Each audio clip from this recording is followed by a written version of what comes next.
All right, it's 7 o'clock. Hello, everyone, and welcome to Johnson Compounding and Wellness monthly webinar. And tonight we're lucky to have the Tick Man with us. And Dan Wolf, the Tick Man, bumped into him. He's Dan, it must have been a few years ago. And we have as we all know, that's why you're here. We have a real tick problem in the area. Most of the country does, and Dan will let us know more about that. But what to me is really scary, it used to be when I used to go hiking all the time, you just had to wear knee socks and not go through the grass. Or I used to go down the Cape and we'd climb through the dunes, and you see a tick on you, you'd pick it off and throw it away. And that was the end of it. But it's really changed. Even if you don't live out in the middle of nowhere, just being in your backyard doing some gardening, wearing shorts and the whole bit, you can get ticks. And your kids out playing, we want them outside playing in a field, or it doesn't have to be high grass, or going for a little hike on a trail and you brush up against a low bush or brush. It can cause problems.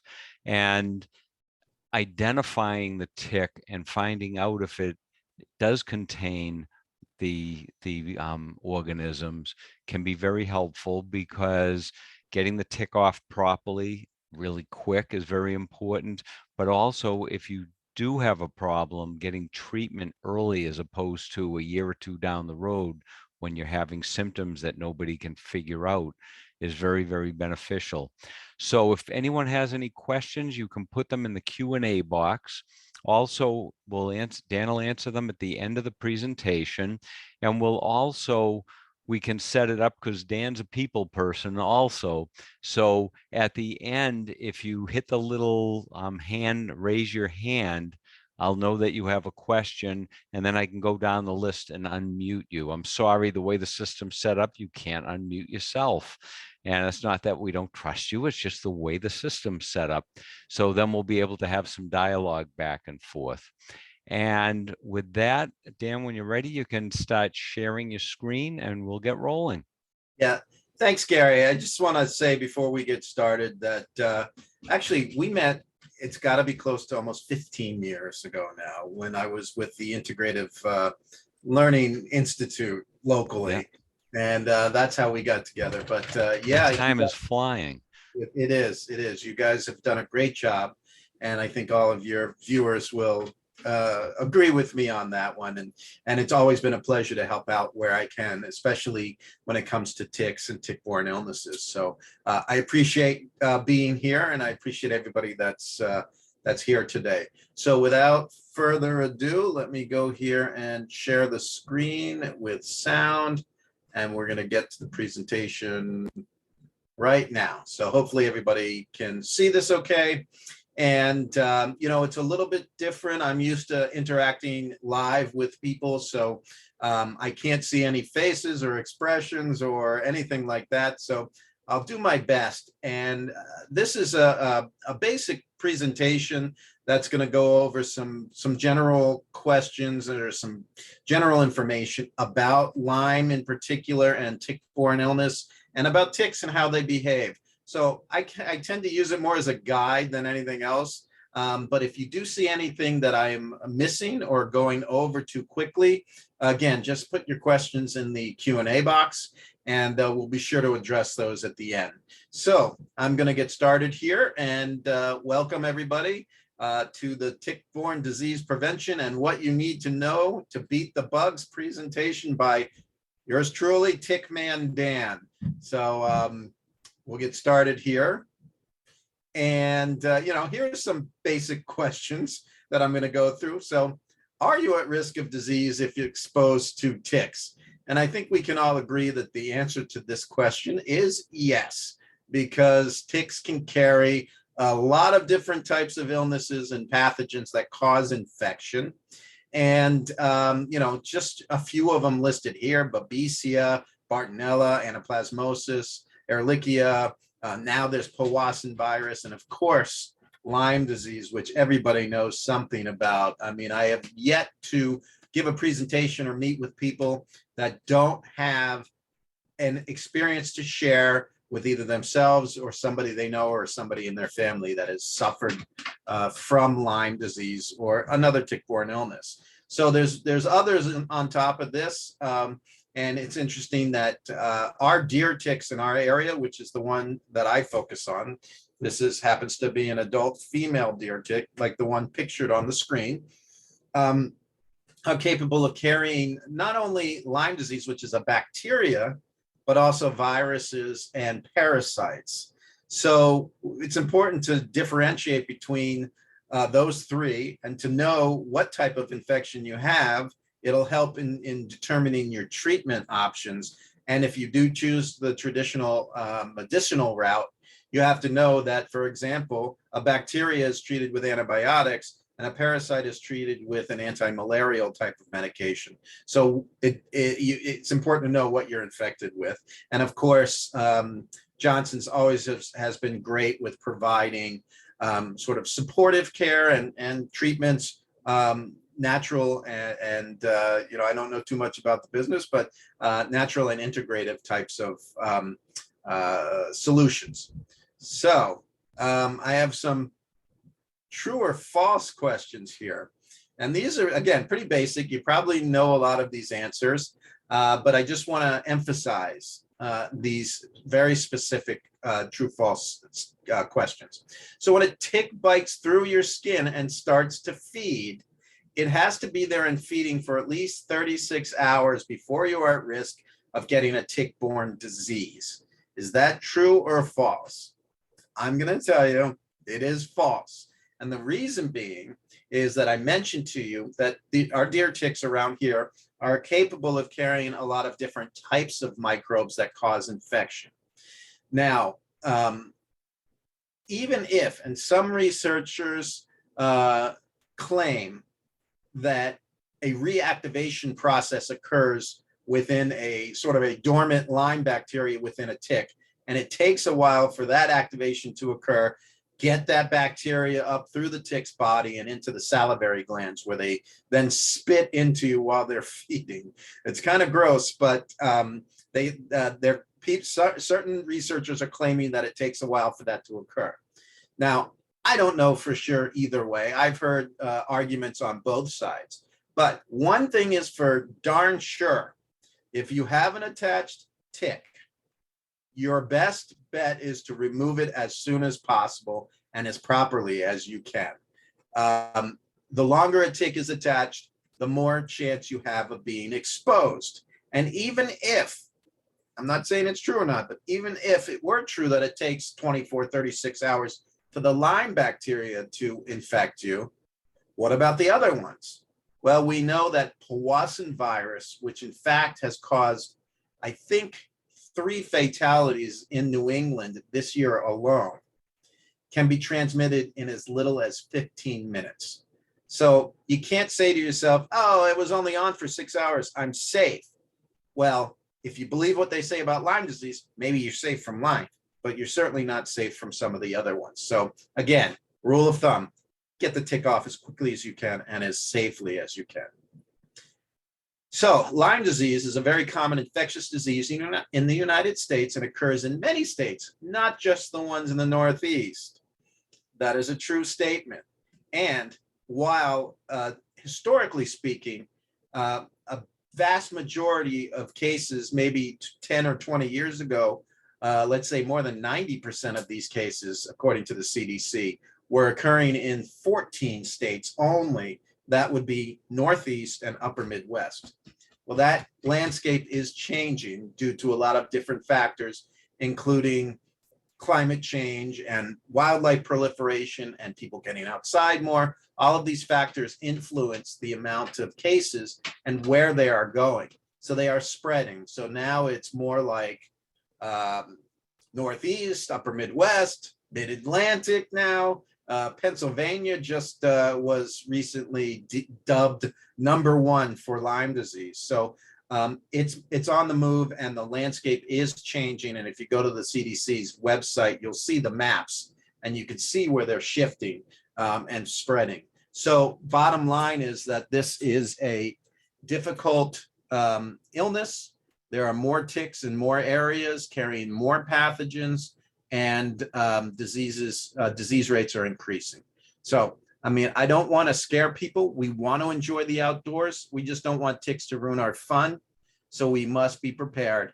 And hopefully after seeing this, this presentation, we can do a few things that might just make a big difference. And that's my goal here.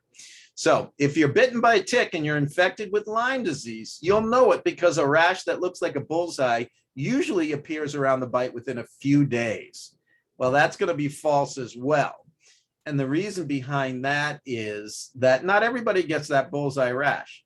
I will add that if you do get this bullseye rash and you have been bitten by a tick, then it's a pretty good indicator that you've got Lyme disease and that you should seek medical attention as soon as possible, because the quicker you address this illness, the better off you're going to be in the long run. So not that many people get it. And then there's another option that some people take when they first get a tick bite, and that is to take a large or a single dose of doxycycline, the antibiotic that is the preferred treatment method for Lyme, according to most physicians. And some people are claiming that that dose will suppress any rash if it were to occur, in which case you would never be able to have a verified or a confirmed clinical diagnosis. So we have to be aware of these types of things. If you're bitten by a tick, taking a one-day dose of an antibiotic like doxycycline will prevent you from getting Lyme disease. And that's going to be false as well, just for what I just discussed. Sometimes the bacteria will get into your system, and even a prophylactic dose of doxy won't prevent it from catching hold and going systemically. So, you know, but it is up to you and your physician. And the problem with Lyme disease, and I got to give some slack to the medical community, it's a really difficult thing to deal with, and it affects everybody differently.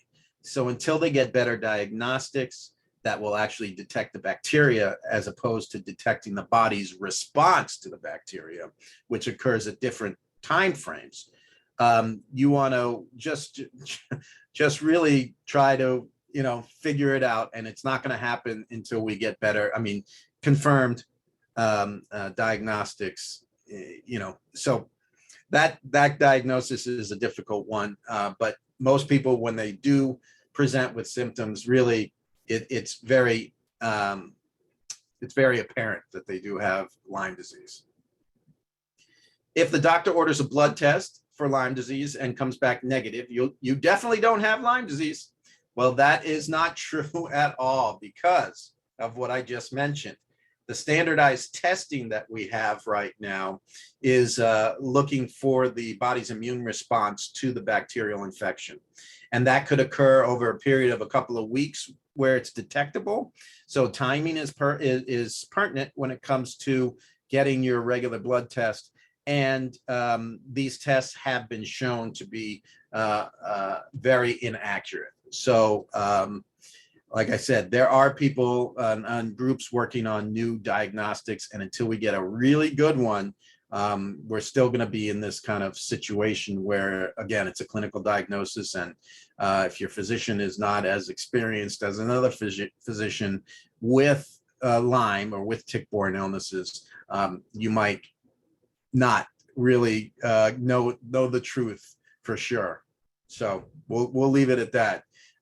Tick-borne diseases are difficult to diagnose and often complicated to treat. Yes, this is absolutely true, and that's why we have so many issues. And you know, the people that are suffering long-term effects, you know, it could be an individual thing, as I mentioned earlier, or it could be that they were just misdiagnosed. And I hear stories of misdiagnosis or undiagnosed diagnosed Lyme disease that went on for years before people actually were able to treat it, and they retain those effects of it. Whether or not that bacteria is still present after treatment is still somewhat unknown, but some of the results or some of the adverse effects of that infection will linger, and it can attack a lot of different types of systems in your body. So moving on, this is what I like to talk about mostly, is actually the ticks themselves. And ticks have an amazing life cycle. They are amazing to me.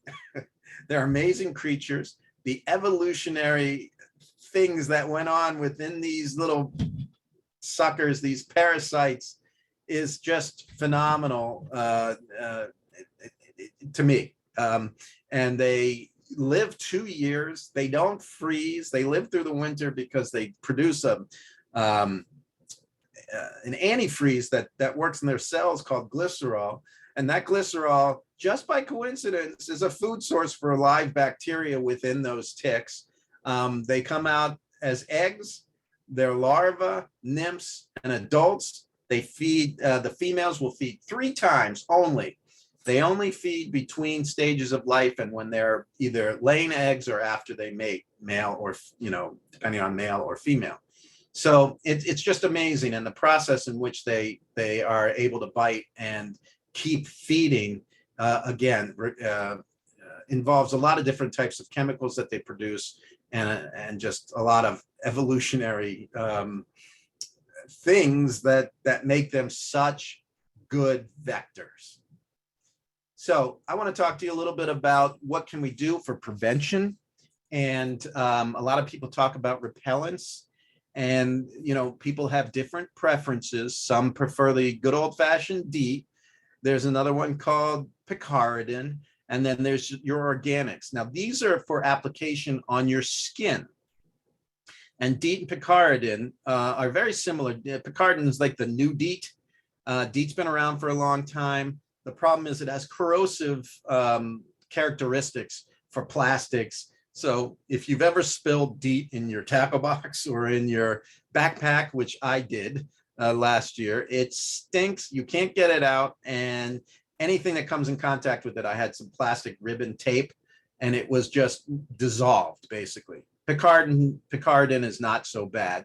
But DEET, I love for mosquitoes, biting flies, and other types of biting insects, but I'm not so convinced it's really such an effective tool against ticks. And the reason being is that these ticks breathe actually through their abdomens. Here, there's 2 little holes called spiracles. And sometimes they may only breathe once or twice an hour. And so they're very slow moving, and they wander around. And if they're crawling over your skin that has DEET on it and they don't like it, they might continue to crawl. Unlike a mosquito that flies in, goes, oh my God, I don't like this. They fly away. They're still crawling, and they'll crawl up your leg, and all of a sudden, hey, there's no DEET in this guy's crotch. And I don't blame the guy, because I've never really wanted to experiment with putting DEET in my groin area. So that's a good place for ticks to bite. They like the warm, thin-skinned, crevicey areas. So not such a huge fan for DEET, but I always wear it when I'm out in the woods, because I want to make sure that I'm not going to get attacked by mosquitoes and other biting flies. So here's the slide on picaridin, which again is a skin application. It's a little less corrosive on materials than the DEET, but it is very effective against biting flies and mosquitoes. Again, about the same level of protection, in my opinion, on ticks. Then we have the winner here, permethrin. It is a synthetic. It's a compound modeled after the naturally occurring extract of a chrysanthemum flower, and it is highly effective against ticks. Unfortunately, or fortunately, you only use it on your apparel or your clothing. You don't use it on your skin. So it takes some preparation. You can't just jump in and go out. You have to treat your clothing, or you can buy pre-treated clothing from a company called Insect Shield or some other private labels. But it is an acaricide. It will kill ticks, not just repel them. And the efficacy is longer lasting. But you put it on, you wait till it dries, and then you wear it. And I tell you, I've done my own videos on this. and ticks in as little as 60 seconds of contact with materials treated with permethrin will start to curl up, and they'll either die in about 10 minutes or within a couple of hours. And I actually have these tick repelling bandanas for dogs. And this is a partnership with Insect Shield. And these are to be worn under the dog's neck, which is really point of contact for many ticks.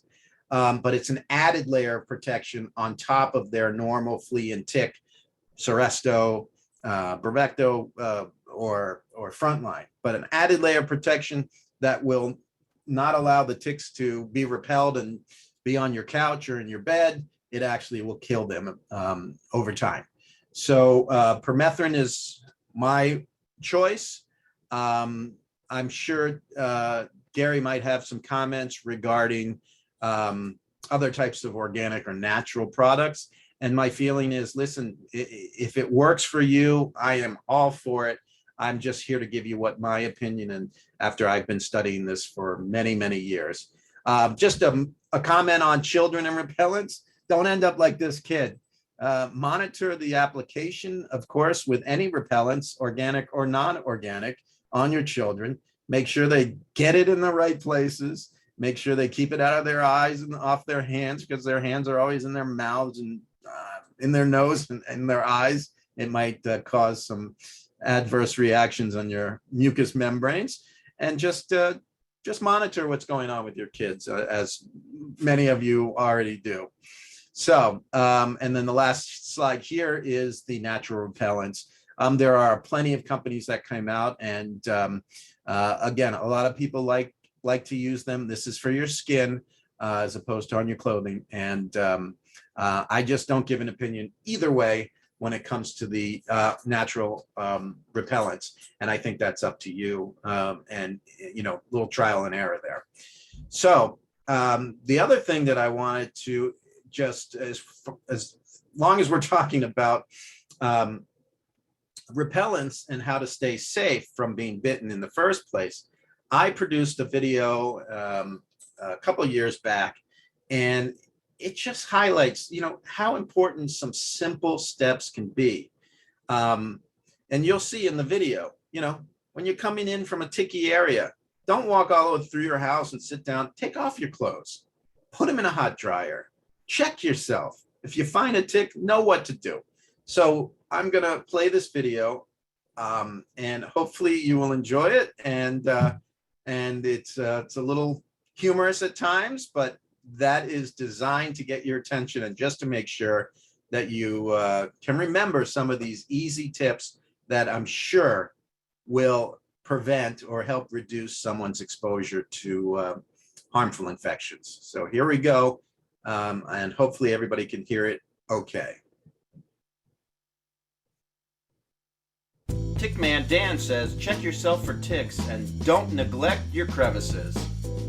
People often ask me how to prevent tick bites and reduce the risk of subsequent infection. Well, folks, it's not that complicated. It's not easy, but not complicated. You cannot get Lyme disease or any other tick-borne illness if you don't get bitten. So what's the best way to prevent bites? I would suggest locking yourself in a white room without windows deep in the interior of a building and never coming out.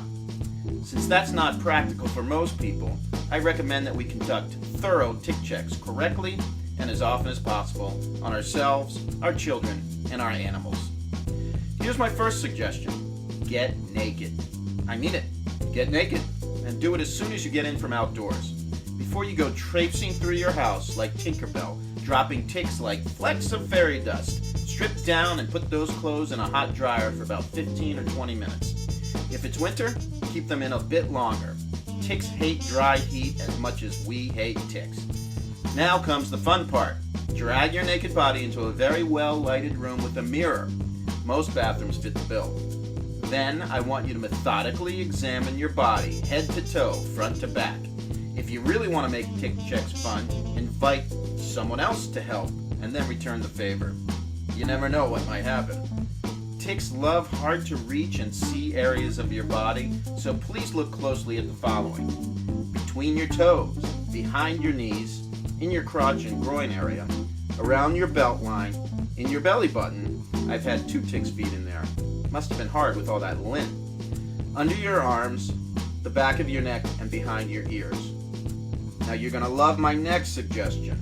Write the following on a sticky note or piece of tape and stick it where you would see it while sitting on the toilet.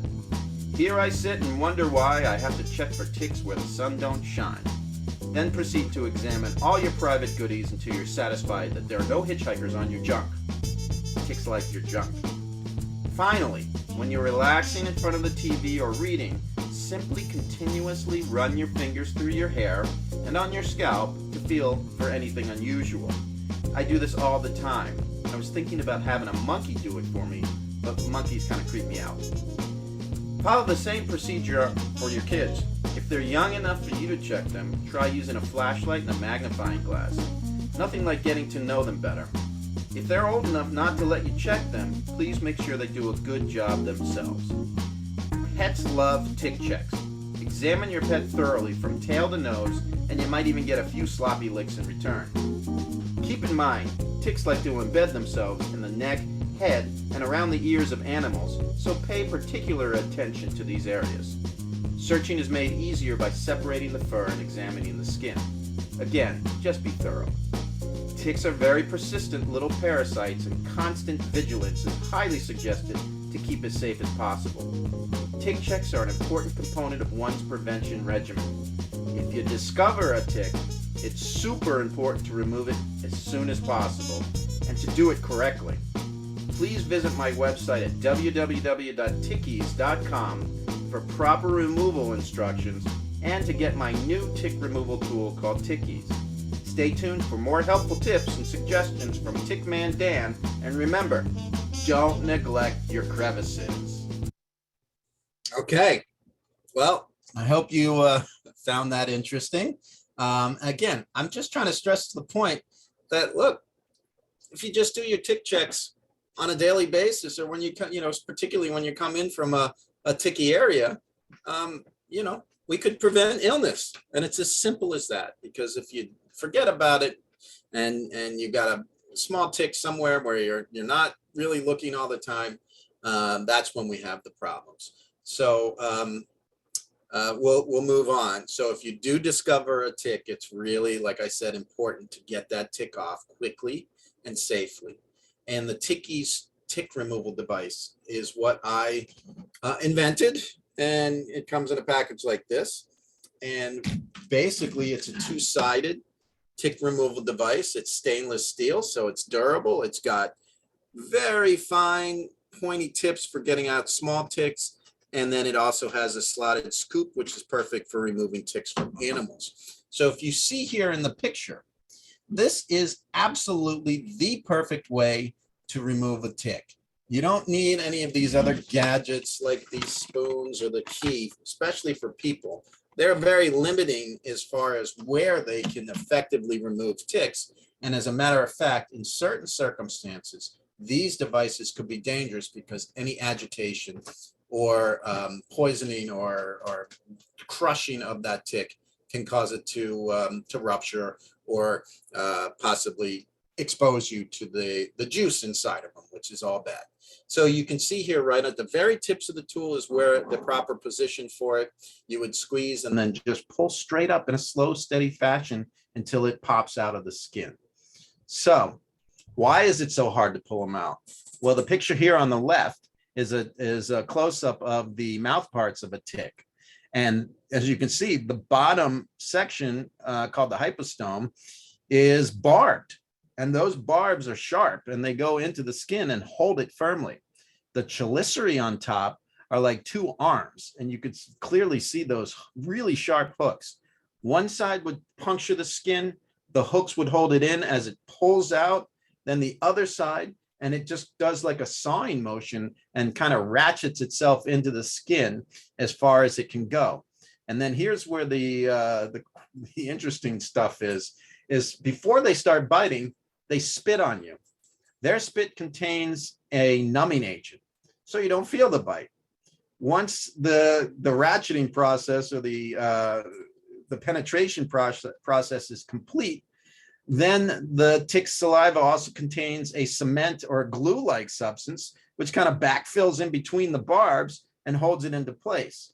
On top of that, it then spits in an antimicrobial, which keeps the spot from being infected as long as they're biting, and allows the other substance that they secrete, an anticoagulant, and which allows for the blood to continue to flow so they can get a full blood meal, which could take several days to a week, depending on the type of tick and the stage of its life. So that's why it's hard to pull them out. There's a device out there called the tick twister, which recommends twisting the tick. You can clearly see here that their mouth parts are barbed and not threaded. So in my opinion, twisting of a tick to remove it is completely unnecessary. Straight up is the best way to do it. Oh, and lastly, when they're done feeding, they'll secrete an enzyme which dissolves that cement and allows the skin to die off a little bit around the bite, so it's easy for them to pop themselves out. It's amazing stuff.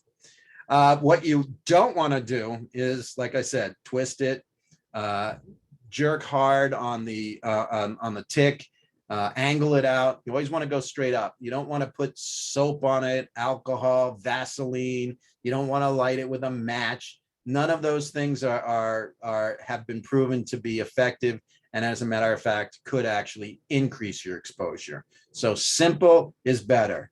Simply take the tweezer, you go down against the skin, squeeze, and you pull straight up. And that works the same with the scoop on animals. So it's not rocket science here, but I already went over this part as far as why incorrect removal can increase your risk. Rupturing, tearing, agitating, getting that tick mad or getting it ticked off is not a good thing. If you break off the mouth part of that tick and it does remain in the skin, I don't know if you could see that, it's not a big deal. It's a tiny, tiny little splinter, like your body will react to it as such, and eventually it will work itself out. You could experience a little local reaction. My suggestion is to keep the bite site clean and dry. And you can also try to continue to pull that mouth part out with the pointy tweezers if you'd like. Otherwise, just leave it alone. Okay. Ticks don't have heads, so you can't leave a head in. Nothing grows back on a tick. That myth is busted. First of all, once the body of that tick is removed, you're at no further risk of exposure. So you've already been exposed as much as you're going to be once you take that body off. And that's also good to know. Ticks they can be suffocated, but it takes a long, long time. I told you this before. These spiracles, they don't breathe very often. They can survive days underwater. They can survive being flushed. The best way to kill a tick, don't crush it because you're going to get that juice on you. You can put it in alcohol. You could burn it if you're in a very safe area and you know what you're doing, but don't flush it live. The other thing that I always try to tell people is that if the tick is attached, don't flush it, don't throw it away. You always want to save the tick, because in case you want to get it tested, if you should start to display symptoms, you will have the tick to test it. And that's good information to have in the future. Anything helps. I went over this before. It's not necessary to twist the tick because of the barbed mouth parts that are not threaded. Again, perfect position for removal, right at the very tips of the tool, and lift straight up. Fingernails, well, if you're really good and you can do it, it might work. I would only use this method if I had no other option. I had no other tool, no tweezers available, and I was in a place that I wasn't going to get to a proper tool for a while. You don't want to leave that tick in. It's better to get it off with a bad tool than to leave it on until you get a good one, because again, the longer a tick is attached, the more chance you have of getting exposed. And the problem with fingers is sometimes you can't be very delicate with that. If you squeeze the body, if you tear it, you don't want to pop it or force any juice out of that tick. And that's the difficult part with the fingers. So the right tool can make all the difference. Again, perfect positioning here. I just want to impress everybody. This is where you want to go.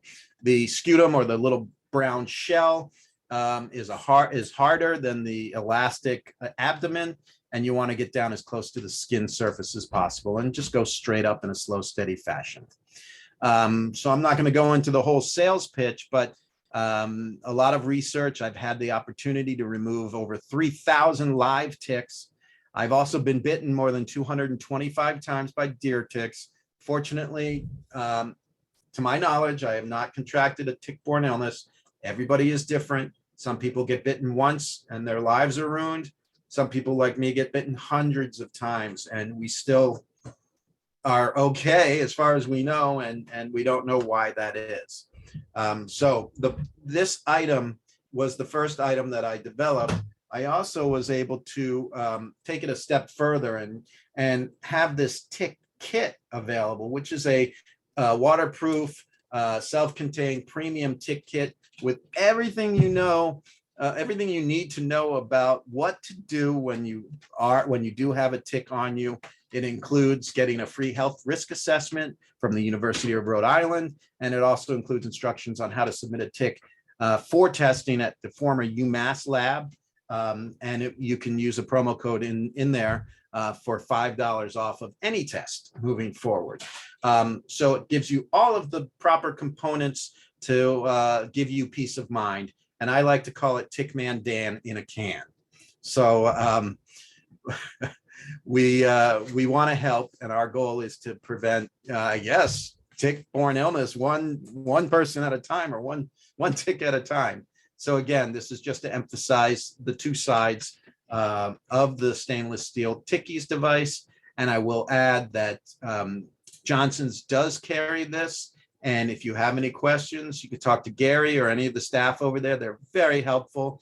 And I believe you're going to be able to get a discount there as well. So I strongly suggest going and talking to them over there. And they can get to me, or you can get to me if you have any further questions. I'm right here in Waltham, and just very willing to help out anybody. And as Gary knows, I stand behind everything we sell, and we really aim to provide education, resources, and the products needed to help reduce your risk of exposure. So in summary, I want everybody to be tick smart. We want to always be prepared. We want to do things like check yourselves.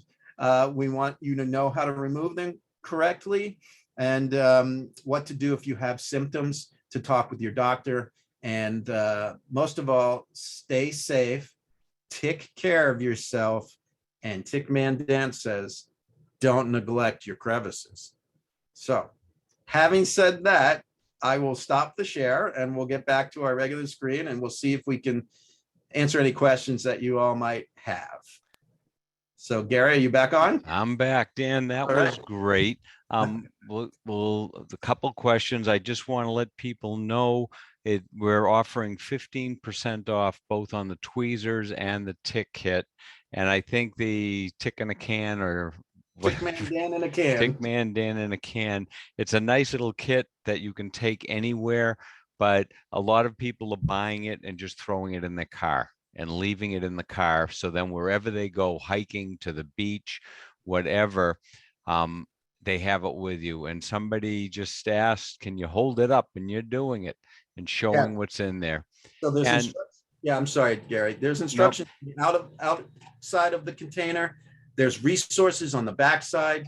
You have your original Tickies tool. You have your containment bags with information for submission. You have instruction cards, which are waterproof.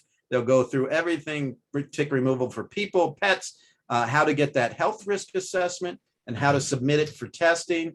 It has antibiotic ointment. It has a magnifier, and it has antiseptic wipes. So it just tells you step by step exactly what to do. And so you don't. And the most important thing is not, I have it at home and I didn't bring it. So even getting a couple of them, one in the car, you go on vacation, wherever you're going to the beach for the day, you're going to want it, because odds are you're walking through some dune grass, or some animal came through there. So everything through the end of July, both of these products will be 15% off. You don't need a coupon code. You can just come in the store, and that's great. I just have a couple of little comments, then we'll get to the questions. If anyone, we have a couple questions in the question box, which I'll get to. If anybody does want to ask a question live, just hit at the bottom of your screen, the raise your hand, and so we'll know you'll want to be unmuted. The sprays that Dan talked about, they're wonderful to protect it, but and I'm talking my personal opinion, DEET can be very, very effective, but DEET does get absorbed through the skin. There's warnings for pregnant women and children.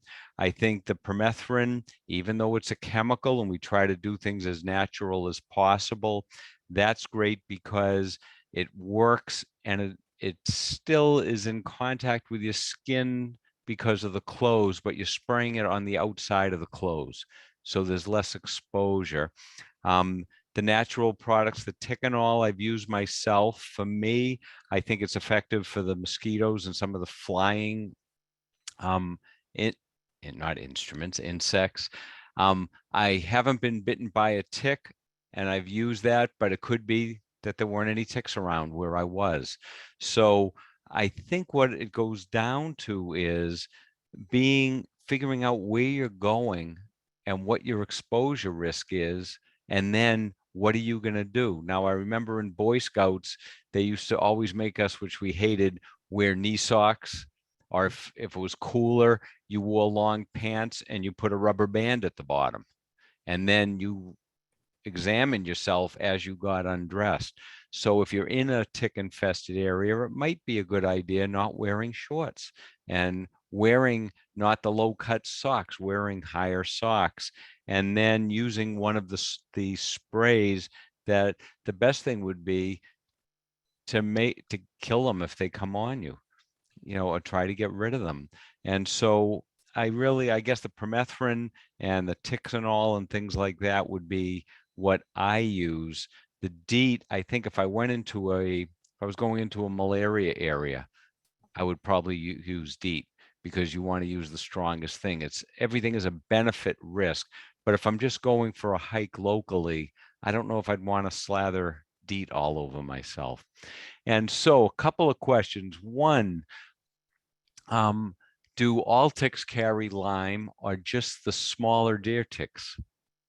Well, deer ticks are the biggest culprits when it comes to carrying any of the diseases. The deer tick is like a dirty hypodermic needle and can carry, I think they're up to about 15 different illnesses, and it's conceivable and it's possible that you could get viruses, bacteria, and parasites from one bite.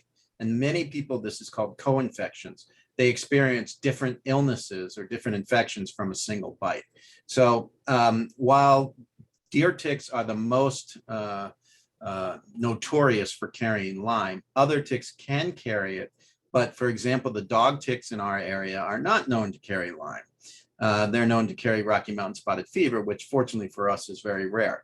Lone Star ticks also are not known to carry Lyme. So the Zodies species, which encompasses Western black-legged and Eastern black-legged, or the deer ticks, are the biggest culprit, and they are widespread and they are numerous and abundant. So yes, it helps to identify that tick and get your risk assessment. So the Tick Encounter website that is on all of my items will be able to give you that free assessment and tell you if you should really be concerned or if it's just a minor, more of a nuisance type of bite. And that's really good information. Great. Another question. After you remove the tick that has bitten you, and you've already answered this, do you mail it in to be analyzed for the existence of Lyme? And if it's the right tick or the wrong tick, depending upon how you look at it, it probably would be a good idea to have it checked. Yeah, unless you're getting tick bites, every single day. Right. Like you're a tick magnet. Yeah. But I would recommend, first of all, for peace of mind. Secondly, for information that can be used to determine a treatment option, That's up to you and your physician. But the most important thing is to never get rid of it after you've removed it, because if in the event that you do start to exhibit symptoms, and by the way, the onset of symptoms for Lyme disease is very similar to the other tick-borne illnesses. It's often characterized by fever, chills, headaches, joint pain, and that kind of thing. So it's hard to distinguish just by the symptoms what type of tick-borne illness that you do have. So tick testing is really something that I recommend. And the tickreport.com, which is the former UMass lab, is really my preferred lab. They do a wonderful job, and turnaround time is very, very quick. All right. Someone has a question, so here's a good time to plug your site. Where do you purchase the bandanas for dogs? Okay, you can purchase those. I don't think, Gary, you have them in the store. No, we don't. So if you wanted to talk about the bandanas, you can go to the website, which is tickies.com. But let's go in and talk to Gary. And we can, if there's interest, we can bring them in and we can get them right away for you. Yeah, and you'll get the 15% off on it. Absolutely. Is permethrin applied only on clothes, or do you also apply it on the body? No, it is. It's only effective on apparel because the solubility, I think, has a big play in it. I'm not entirely sure of how the chemical really functions, but it is only to be applied to apparel, and then it has very long-lasting effects. Also, it doesn't metabolize the same way in cats as it does with people and dogs. So while it's very safe for dogs, cats kind of are a bit more sensitive. I mean, realistically, the cat would have to drink some of this stuff liquid, in its in its concentrated form, or eat a couple of those bandanas, and that would be very difficult. But just to be on the safe side, if you do have cats, just try to keep them off of the bandanas or the apparel that you have. All right. How should I dispose of dryer lint after putting my clothes in? That's any way you want, because once those ticks are dead, they pose no further threat. Ticks will desiccate, or the humidity kills them pretty quickly, areas of low humidity. The dryer is perfect because it sucks all the moisture right out of anything in there, and it'll kill the ticks, almost instantaneously if the dryer is already warmed up. So that's why when you have deer ticks in your home, and deer ticks are probably the most sensitive to humidity levels, they won't last very long, a day or two at the most, depending on the time of year. I mean, when it's midsummer and the humidity is high outside, they could last a little bit longer. But dog ticks, for example, can withstand lower levels of humidity for quite a long time. And in the Southwest, they've been known to live in houses for a while. So, just keep that in mind as well. And a tip from someone, Steven said, when hiking, I find it helpful to tuck my pants into my socks. It looks silly, but it keeps the ticks from crawling up my leg. Yeah, well, I got unfortunate news is that these ticks are persistent, and they will get into your skin no matter what. Tucking your pants into your socks and wearing light colored clothing and will allow you to see them while they're crawling on you and unattached, and allow you to remove them that way. But I wear 8-inch Timberland type work boots in the woods, tied tight with socks underneath them. I spent one afternoon in the woods, I think in Weston. I came home and I took off my boots and my socks, and there was a tick in between my big toe and my first toe feeding. So just goes to show you that they are pretty smart. Yeah, well, they're persistent little buggers. And can ticks ever be so small that you can't see them? And that's why you put the magnifying glass. Well, if you're old like me, you need your reading glasses. But I don't know if everybody can see this or not. But I'm going to show you something here, just to highlight. I don't know if you can see those specks. Yeah, those are nymphal stage deer ticks. That's not even the smallest size. Those are the second stage of life. The larval ticks are even smaller. It's really hard to see them, especially, like I said, if you have vision issues or you're not wearing your glasses and they get into behind your ear or other areas. So yes, deer ticks in our area in the spring can be just really small. All right, and we have a live question. All right. And if you unmute yourself, Marie, Ms. Zeidman, if you unmute your mic, you'll be able to ask your question. Yes, bottom left of your screen, if you click on the microphone, you can unmute yourself. And if that doesn't work, you can type it into the question and answer box. But we'll give you a second.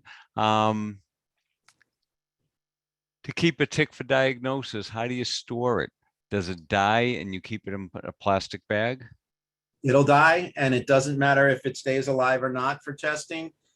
These bags that come in the kit are perfect. It's got a Ziploc. Just make sure it's sealed tight. Like I said, in a day or two, in typical home environments with humidity levels of normal humidity levels, the tick usually expires on its own. You don't have to freeze it. You don't have to put any moisture in it unless you want it to stay alive. I've often kept ticks because I send them in, pregnant female ticks in the fall, for research, and we have special ways of keeping them alive. But this is fine, or any Ziploc sandwich bag or any other sealing bag that you have will work just fine. You don't want it to crawl out because they are constantly moving around and trying to get out. Okay, and then this is a very interesting, it's right on topic, but off topic at the same time. Yeah. Do you know that Pearl's premium ultra low maintenance lawn seed, that's one of the grasses that the roots grow real deep, so it's real drought. It doesn't need fertilizer. It doesn't have to be watered once it's growing. It gives off a smell that bothers the bugs, and so that can lower the amount of Yeah, well, that's nuisance good. animals. I've never heard of that before, but Yeah. that sounds really good. Unfortunately, a very small percentage of ticks will be in your yard, in an open, sunny area in particular. Ticks will enjoy the edges and the perimeter much more. They like to And get in that's more the shrubs and the brush. right at the edge of your yard and the woods, or you have leaf litter, any areas that are cooler in the shade, or a little bit more moist, particularly under those leaves. All right. And if anyone else has a question, please raise your hand or type it into the Q&A box. We'll keep Unfortunately, the tick man here for a second. yeah. And again, I want to thank everyone for joining. This is so important. I can't believe we're coming up to July 4th. We're already in summer. It seems like it's the beginning of spring. And we really, just like with COVID and the flu, we have to be proactive, and being proactive to prevent getting bit is the best. But the next best thing is being ready if you are bit. And I think the tweezers are unbelievable, and being stainless steel, even if they get wet, they're not going to rust. But I think it would be a great idea for everyone, if you're out and about all the time, to always have one of the tick kits in your car. So whenever you get out of the car, you can remember to take it, because everything you need is in there. We're getting a bunch of thank yous coming in. Thank you for sharing all your tick knowledge and for the store hosting the Tick Man.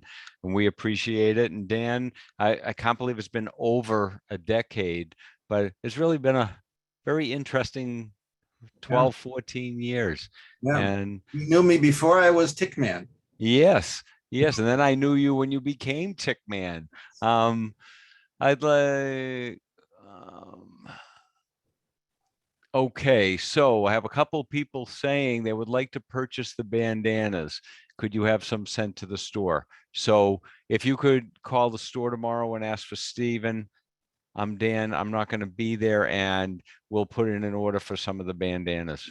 Okay, I have red and blue, so we'll give you a little bit of a sampling. Okay, so whoever the attendee was, if you call the store tomorrow and ask for Steven, he can take your order, and as soon as they're brought over, we'll call you and let you know it's there. And can ticks stay or live on old stalks from the garden? Do they overwinter in the, I'll say the waste that's left over at the end of the season?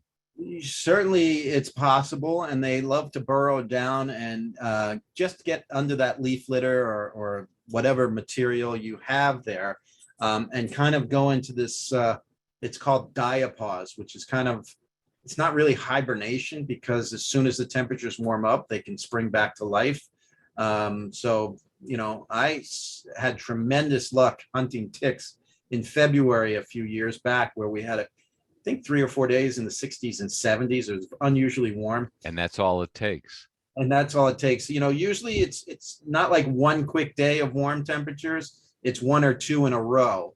And it allows them to kind of understand that, and of course, no snow cover at that time. It's hard for them to get through that layer of snow, which actually insulates them and acts like a blanket to keep Wonderful. them more healthy when it's really cold and there's snow. So they can emerge. And I think we were collecting them at 40 or 50 per hour in that February timeframe, adult ticks, because they're hungry and they're aggressive.